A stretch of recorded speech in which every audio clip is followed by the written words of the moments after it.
hablando este mes acerca de Gálatas, ¿cierto? Hemos venido estudiando un poquitico acerca de la carta de Pablo a los Gálatas.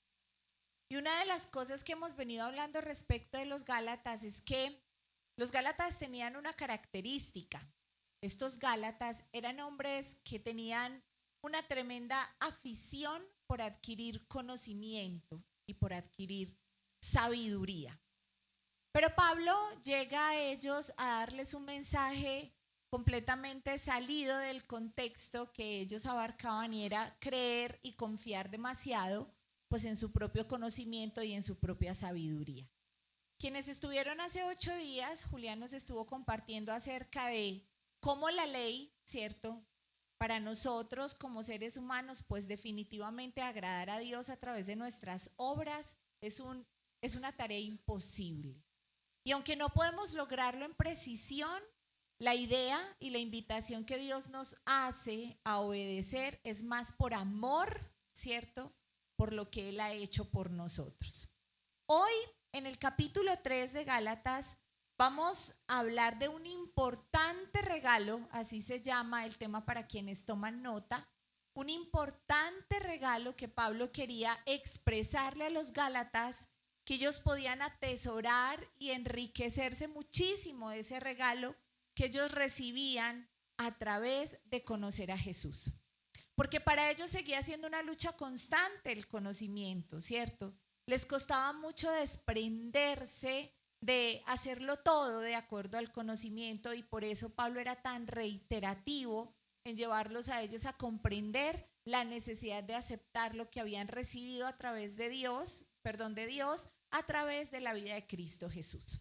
Entonces quiero invitarles a que vayamos a Gálatas 3 y quiero comenzar haciéndoles una pregunta, más desde lo personal que desde lo teórico, ¿sí? Y es, ¿usted qué siente que recibió en su vida desde el momento en que recibió a Cristo en su corazón como Señor y Salvador? ¿Qué le otorgó Dios a su vida? ¿Qué ha experimentado usted de parte de Dios desde el momento en que Jesús entró a su vida como Señor y Salvador? Pablo le habla de un regalo especial a los Gálatas que ellos recibían al recibir a Jesús en su corazón como Señor y Salvador. Y quiero invitarles a que vayamos al versículo 2 y 3 de Gálatas 3, ¿cierto? Acuérdense que nos estamos moviendo en un mismo capítulo, entonces hoy vamos a estar leyendo Gálatas 3. Muy bien. Dice entonces Gálatas 3, versículo 2 y 3, voy a leérselos en esta versión. Solo quiero que me contesten una cosa. ¿Recibieron ustedes el Espíritu por cumplir la ley? ¿Ustedes recibieron el Espíritu porque escucharon las buenas noticias y creyeron en ellas? ¿Comenzaron su nueva vida con el Espíritu y ahora intentan perfeccionarla por medio de un pedazo de piel? ¡Qué tontería! Este es uno de los regalos más preciados que nosotros recibimos al recibir a Cristo en nuestro corazón como Señor y Salvador, su Espíritu Santo. Y el regalo que nosotros recibimos a través del Espíritu Santo es inmenso. La cantidad de dádivas o la cantidad de beneficios, vamos a hablarlo así, que nosotros recibimos en el momento en que recibimos a Cristo en nuestro corazón. El Espíritu Santo cumple un papel muy importante, porque nosotros no podríamos vivir una vida espiritual como a Dios le agrada si no recibiéramos la asistencia del Espíritu Santo. El Espíritu Santo cumple un papel muy importante porque el Espíritu Santo es quien nos habilita en esta tierra para nosotros poder conocer y descubrir esas cosas sobrenaturales del carácter de Dios que nosotros en nuestra naturaleza jamás podríamos entender y podríamos llegar a comprender siquiera. Y en ocasiones yo tengo la sensación de que como cristianos no nos apegamos mucho a esos auxilios que podemos recibir de parte del Espíritu Santo. El Espíritu Santo todo el tiempo quiere hablarnos y todo el tiempo quiere instruirnos. Sentarnos a leer la Biblia o a tratar de entender la palabra de Dios sin la asistencia del Espíritu Santo es una necedad, porque nosotros solo vamos a comprenderlo desde nuestra lógica humana y desde nuestro entendimiento. Hay muchas personas en el mundo que leen la Biblia y que leen la palabra de Dios con la acción de tener conocimiento al respecto. Pero resulta que Dios, a través de su palabra, más que conocimiento, quiere traerle a nuestra vida revelación. Y para nosotros poder recibir esa revelación de la palabra de Dios, indudablemente, indiscutiblemente, necesitamos la asistencia del Espíritu Santo en nuestras vidas. Y esto era lo que Pablo le decía a los Gálatas. Ustedes son unos necios al no reconocer que consigo han recibido el regalo del Espíritu Santo. Y son unos necios cuando tratan de vivir su vida espiritual solamente apegados a un papel, solamente a una teoría, cuando lo que el Espíritu quiere darles es vida. Y uno de los beneficios, quiero contarles cuáles son los beneficios que recibimos a través del Espíritu de Dios. Uno de ellos definitivamente es que hemos salido de la muerte espiritual, ¿cierto? Antes, usted y yo, de recibir a Jesús en nuestro corazón como Señor y Salvador, y si tú todavía no has hecho el ejercicio de pedirle a Jesús que sea tu amigo, que te enseñe a tener una relación personal con Él, que entre en tu corazón y sea tu Señor y tu Salvador, hoy es un buen día y es una buena oportunidad para hacerlo. Porque cada uno de nosotros como seres humanos, antes de conocer a Cristo, estamos muertos espiritualmente. Y la única forma en que nosotros recibimos vida en nuestro espíritu es en el momento en que decidimos reconocer a Jesús como nuestro Señor y nuestro Salvador. Es la única forma de adquirir vida espiritual.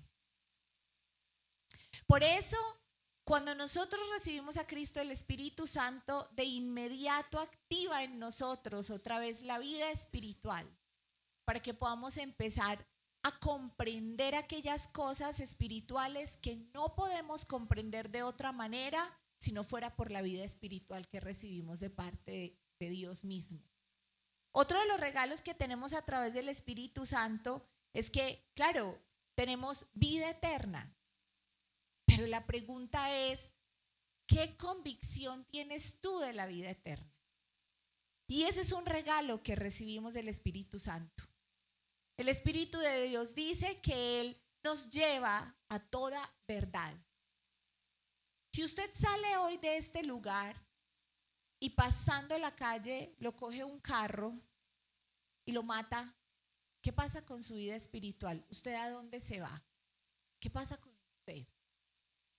¿Se queda? Sí, ¿crees que te quedas? Y la carne se desaparece. Si has recibido a Cristo en tu corazón como Señor y Salvador, te vas al cielo con Él. Ese es el regalo de la vida eterna. Ay, sin idea, porque nunca he ido al cielo, pero sí estoy segura de que no me voy para el cielo. De eso sí te lo puedo asegurar. Y ese es uno de los regalos que nosotros recibimos, la seguridad de la vida eterna. No hay nada más terrible para nosotros como seres humanos que la angustia de no saber qué va a pasar con nuestra existencia, ¿no les parece? No saber qué va a pasar. Pero a nosotros Jesús nos ha prometido que al recibirle en nuestro corazón como Señor y Salvador, tenemos como regalo la vida eterna, presencia con Él, disfrutar de Él. Pero a veces hay muchas cosas que nos pueden hacer dudar de eso.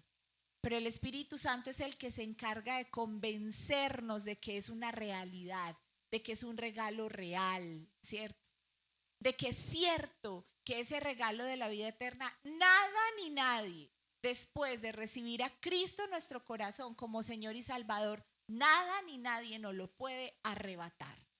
Nada. Y Otro de los regalos que el Espíritu Santo nos proporciona es revelación y convicción del carácter de Dios, ¿cierto? Es muy fácil nosotros conocernos y vernos y creer entre nosotros porque nos vemos, ¿cierto? Porque tenemos una relación palpable y es tangible.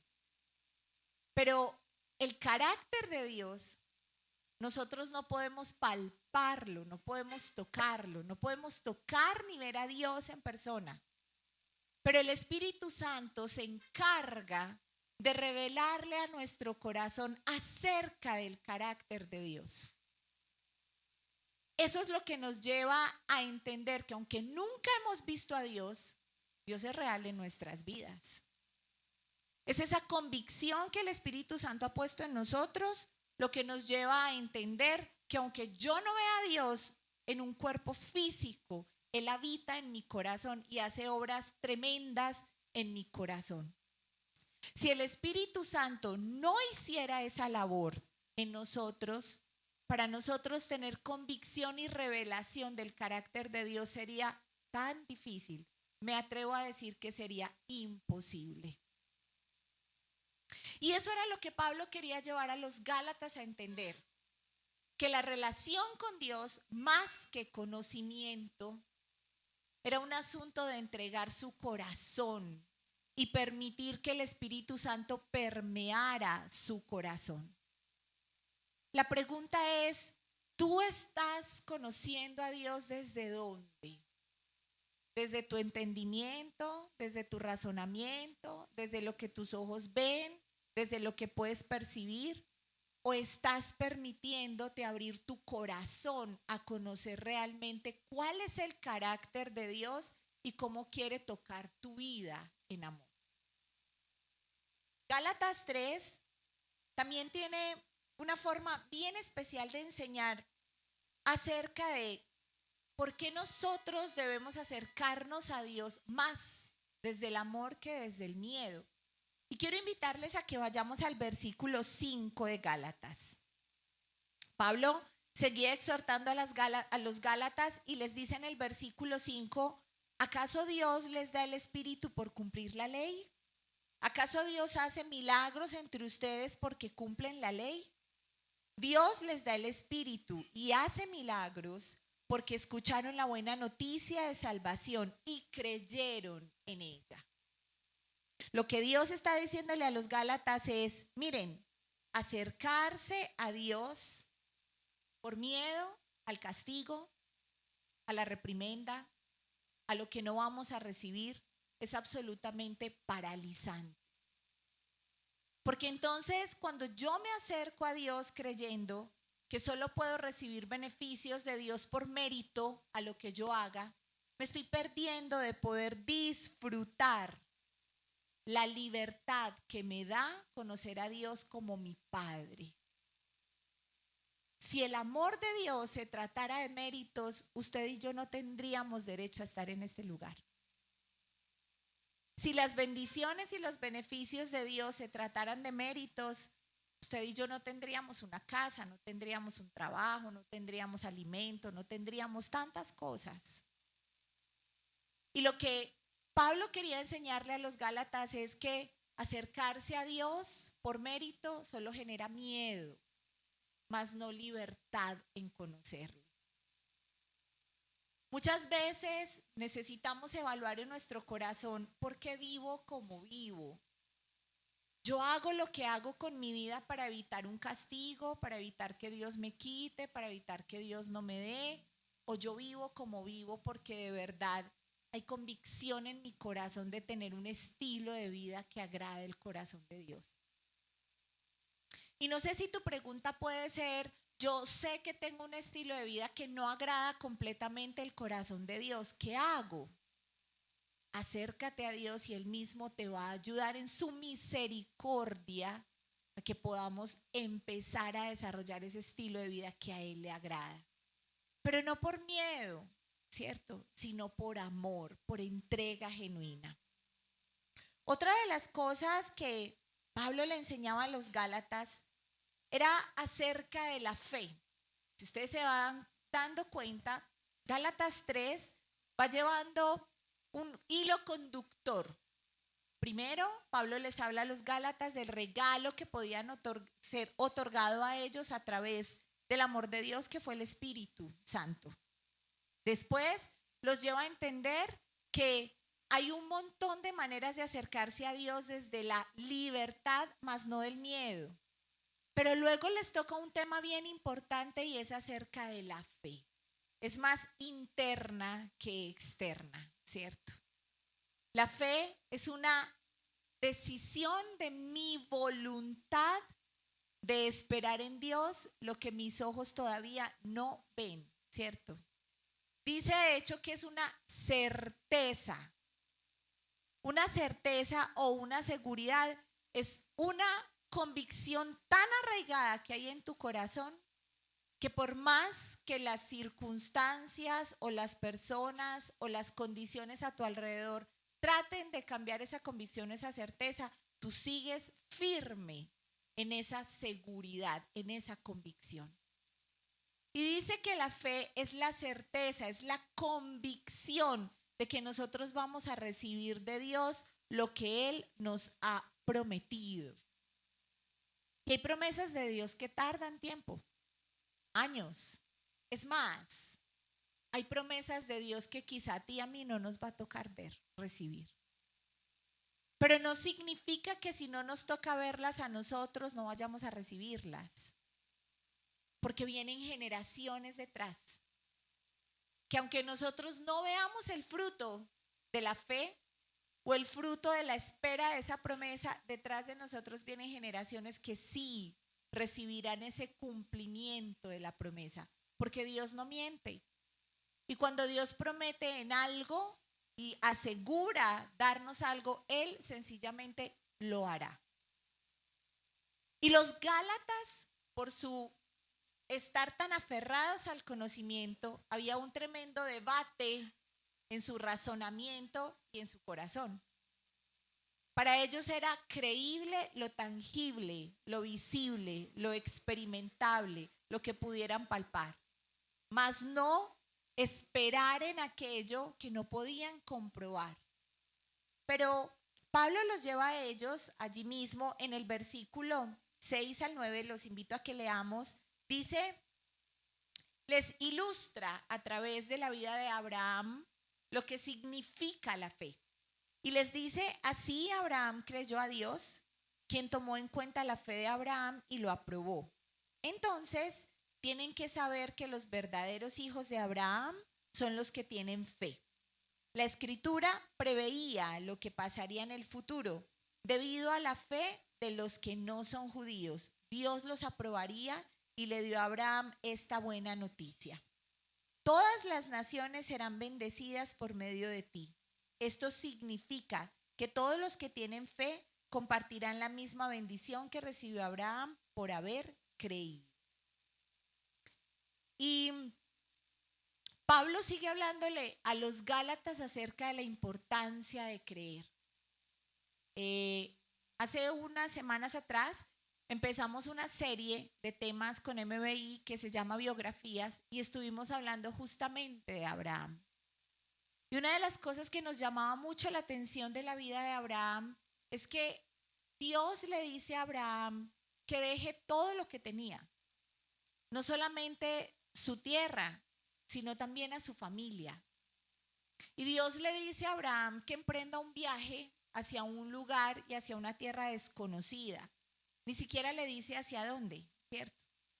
Una cosa es que usted le digan, vea, váyase para Estados Unidos, va a tener allá un apartamento, va a empezar a trabajar en tal parte, lo va a acoger tal familia, mientras usted se organiza. Ah, bueno, eso es tener un norte claro. Pero para Abraham no había ningún norte específico. El único norte que Abraham tenía era la promesa que Dios le había hecho. Eso era lo único de lo que Abraham se podía pegar. ¿Y por qué creen ustedes que la fe es tan importante en nuestra vida espiritual? Cuéntenme. ¿Por qué será importante la fe en nuestra vida espiritual? La fe a nosotros nos permite mantener nuestros ojos en el lugar correcto. La fe a nosotros nos permite entender constantemente que la vida no se trata de lo que nosotros podemos generar, se trata de lo que Dios genera en nosotros y por nosotros. La fe a nosotros nos ubica en una posición de misericordia de parte de Dios hacia nosotros. La fe nos lleva a entender que todo cuanto tenemos a nuestro alrededor, Dios nos lo ha dado por su gracia. Me gusta mucho lo que dice Way porque ciertamente la fe es como si fuera nuestro termómetro, ¿cierto? Nos ayuda a mantenernos bien en la temperatura correcta. Porque si nosotros perdiésemos de vista nuestra fe, lo único en lo que nosotros nos empezaríamos a basar, ¿cierto? Serían los resultados. Mis resultados, que no siempre son los más favorables. Entonces, Pablo le decía a los Gálatas en el versículo 11, entonces es claro que nadie logra ser aprobado por Dios a través de la ley, porque el aprobado por Dios, por la fe, vivirá. Y esto es un desafío, creo, muy tremendo al que Dios nos está llamando, ¿cierto? Porque la fe a mí me mueve a seguir caminando cuando quiero detenerme. La fe a mí me mueve a secarme las lágrimas en medio de mis crisis y volver a empezar. La fe a mí me lleva a levantarme otra vez cuando me caí. Y si la embarré, bueno, Señor, voy, te pido perdón, me limpio mis rodillas y vuelvo y comienzo hasta lograrlo. La fe es un desafío en nuestra vida porque la fe es la única que nos va a permitir alcanzar la meta del supremo llamamiento que Dios nos ha hecho. Y es que nuestro carácter pueda llegar a ser como el de Cristo Jesús. Y para eso, ¿saben cuánto nos falta? El resto de la vida que nos queda. Nada más. Solo eso nos falta. Para nosotros desarrollar el carácter de Cristo no se trata de cuántos años llevamos en la vida cristiana. Tampoco se trata de cuánto conocimiento tenemos. Se trata de cuánto camino, la milla extra todos los días en mi vida espiritual. Todos los días yo tengo que caminar un poquito más. Todos los días tengo que morir un poquito más. Todos los días tengo que ser humilde un poquito más. Todos los días tengo que hacer un claro reconocimiento de que yo no puedo caminar mi vida espiritual sin el regalo del Espíritu de Dios en mi corazón, porque Él es el único que me habilita. Eso hace la fe. Y para los griegos, para los gálatas, para ellos era un concepto muy extraño, ya no depender más de su propio conocimiento ni de sus propias habilidades. Porque Pablo los llevó a entender que ellos ahora tenían que aprender a depender de la gracia de Dios y del regalo que Dios les diera.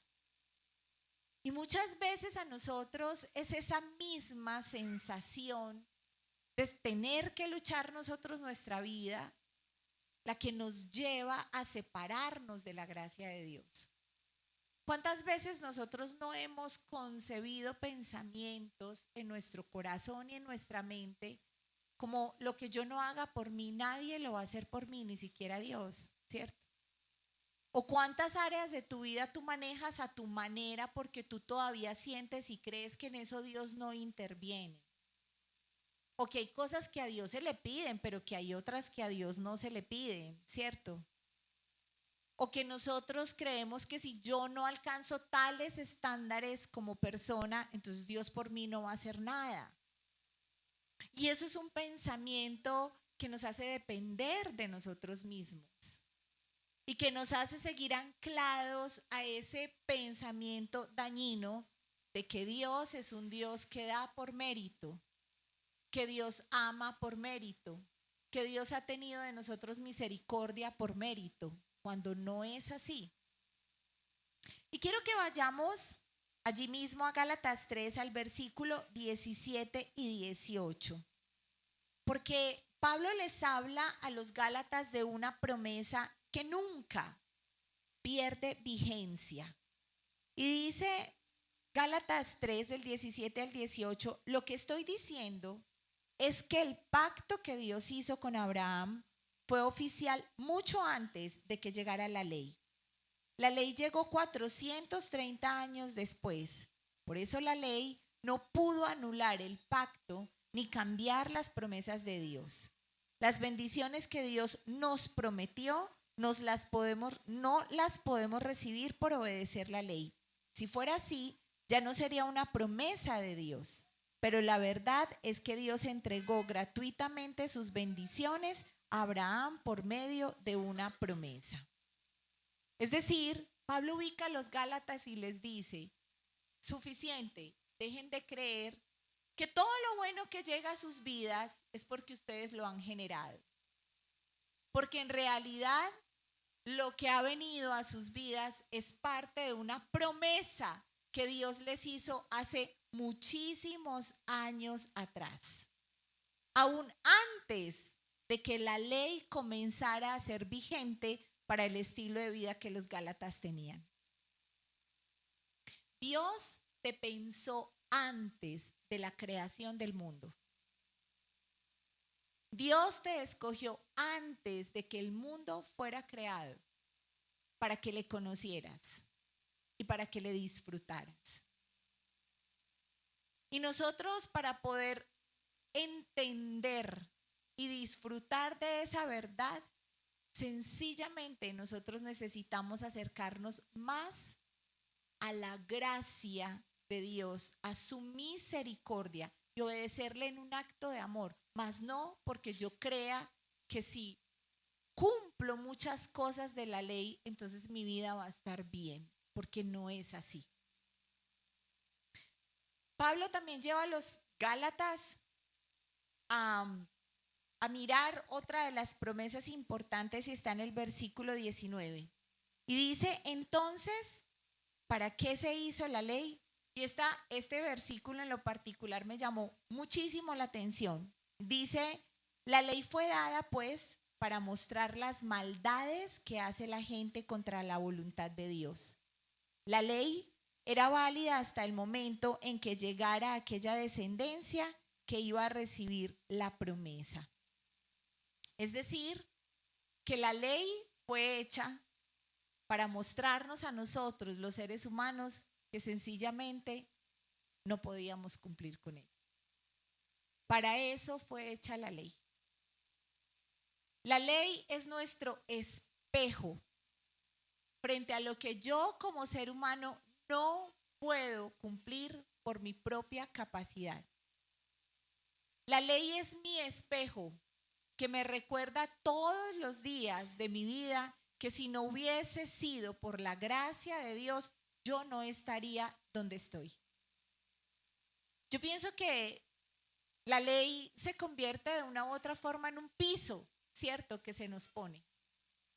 Porque cuando yo me miro a mí misma y me doy cuenta de la cantidad de incapacidades que tengo para hacer las cosas muy bien o de manera perfecta o inerrante, Dios vuelve a recordarme que Él me escogió por su pura gracia. Por su pura gracia, ¿cierto? Dios no nos escogió porque fuéramos los más buenos, ni nos llamó por ser los mejores, ¿cierto? Ni por tener grandes capacidades, no nos llamó por eso. Nos llamó porque nos amó.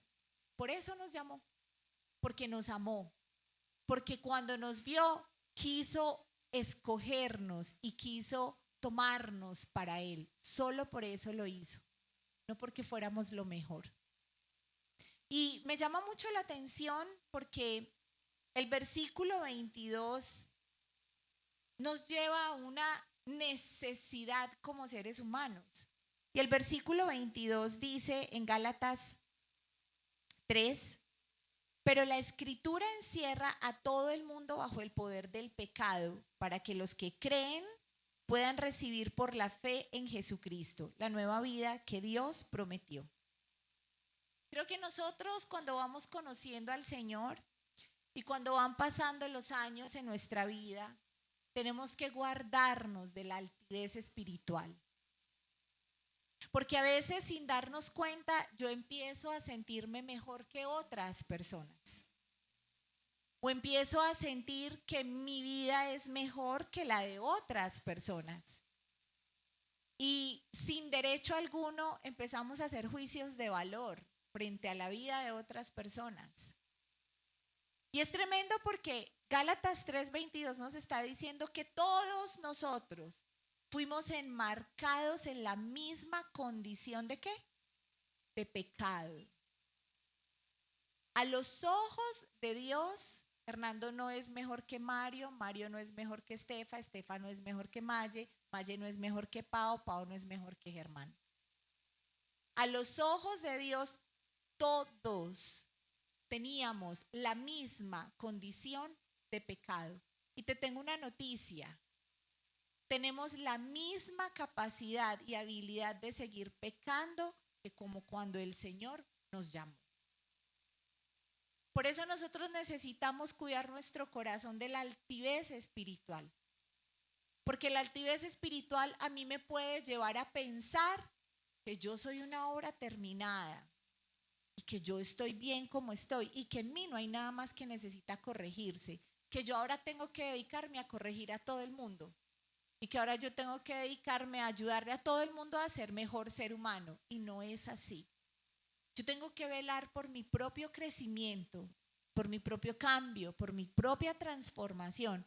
Yo tengo que velar por recordarme todos los días que fui llamada por el Señor y que quiero vivir para Él en un acto de gratitud y de amor.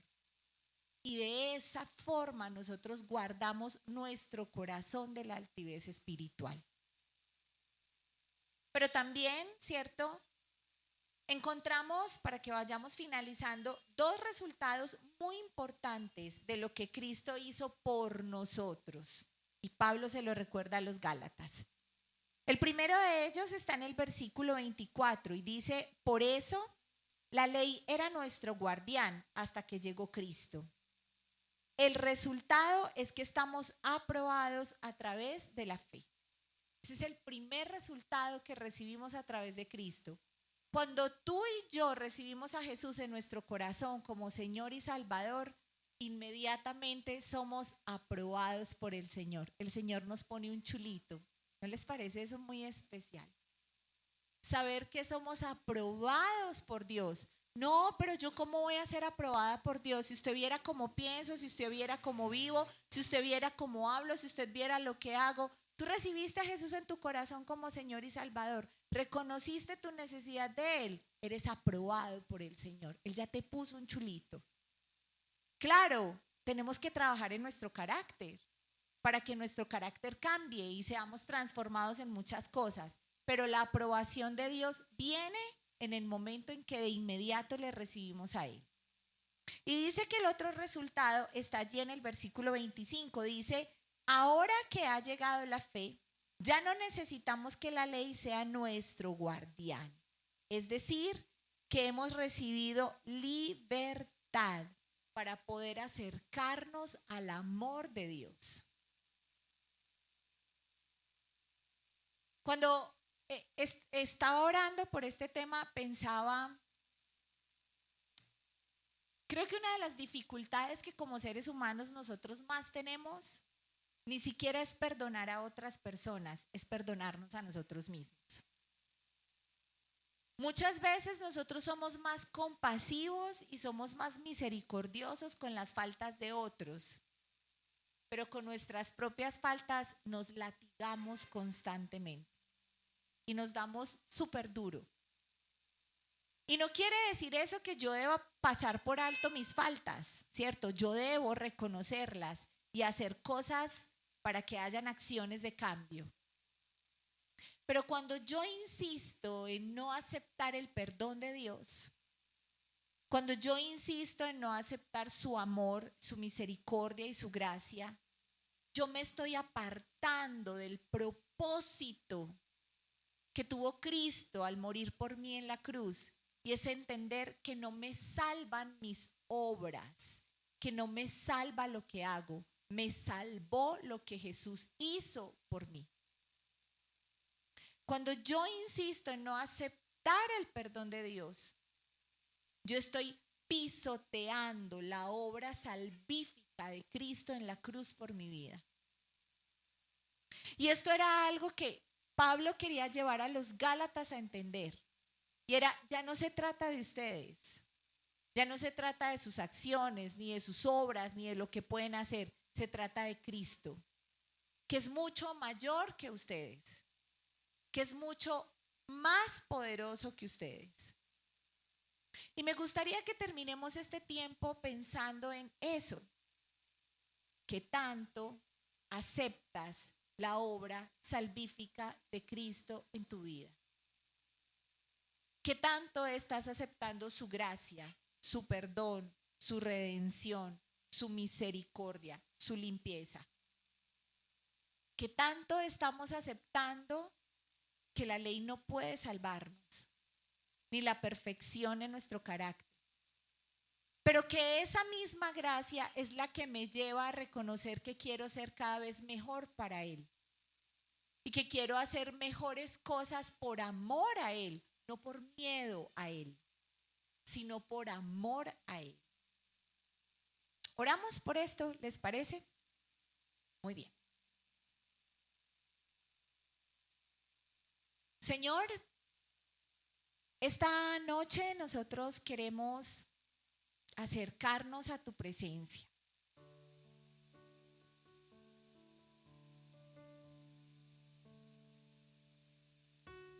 Y qué bueno que esta pueda ser la oportunidad para que puedas reconciliarte en tu corazón con el Señor. No es en vano que Dios te haya traído hasta este lugar. No es en vano que el Señor haya abierto las puertas de su corazón para recibirte, porque Él te estaba esperando desde hace mucho tiempo. Y te damos gracias, Señor, porque tu palabra siempre trae vida, porque tu palabra siempre trae transformación, renuevo.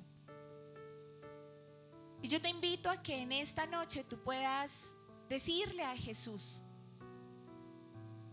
que tú quieres conocerlo, que tú quieres que Él sea tu Señor y tu Salvador. Y si nada te lo impide, dile: Señor, perdóname, porque por mucho tiempo quizá he creído, pensado que acercarme a ti se trata de mis buenas obras, se trata de lo que hago bien, de no equivocarme, y ha sido fallido mi esfuerzo, Señor. Y tal vez hoy venimos al Señor cansados y cansadas, con muchas cargas en nuestro corazón, necesitando disfrutar de su amor. ¿Y sabes qué es lo mejor? El Señor quiere darnos de su amor. Está aquí para hacerlo. Hoy queremos despojarnos de nuestra sabiduría, de nuestro conocimiento, de nuestra capacidad, Señor, para mirar al Cristo que nos salvó, clavado allí en ese madero, donde nos diste vida eterna, donde nos diste de tu espíritu, donde nos diste perdón de pecados, donde nos hiciste nuevos y nos diste una nueva identidad. Si tú has recibido o estás en esta noche reconociendo que necesitas a Jesús como tu Señor y Salvador, ya estás siendo aprobado por el Padre. Ya eres aprobado, aprobada por el Padre. Lo demás es una entrega de corazón para que Él haga en nosotros su obra y nos muestre el estilo de vida que quiere entregarnos, que va a ser para felicidad, que va a ser para plenitud, que va a ser para cambio, para restauración de nuestra existencia. Y por eso estamos agradecidos, Señor. Qué insistente fue Pablo con los Gálatas al llevarlos a entender que no se trataba de su conocimiento, porque el conocimiento no puede salvar, solo la fe. Porque no puede salvar la ley, la extrema obediencia, el extremo sacrificio, Señor, eso no salva. Porque cada vez que nosotros nos fijamos en nuestra manera de ser, en las cosas que hacemos, en las formas en que nos equivocamos, más entendemos, Señor, que por nuestra propia capacidad jamás te habríamos alcanzado. En realidad nos alcanzaste tú. Y por eso estamos agradecidos. Yo sé que es un acto casi constante en quienes llevamos muchos años de conocer al Señor. Pero yo te invito a que de manera muy consciente en esta noche tú le digas a Jesús: gracias por salvarme. Gracias por morir por mí en la cruz. Gracias por perdonar mis pecados. Gracias por darme una nueva identidad. Gracias porque aunque no soy perfecta, no soy perfecto y me sigo equivocando, tú no dejas de trabajar en mi corazón, Señor. Gracias por eso. Gracias por esta noche, Señor. Gracias por tu palabra, por lo que has querido enseñarnos. En Cristo Jesús, Señor nuestro. Amén.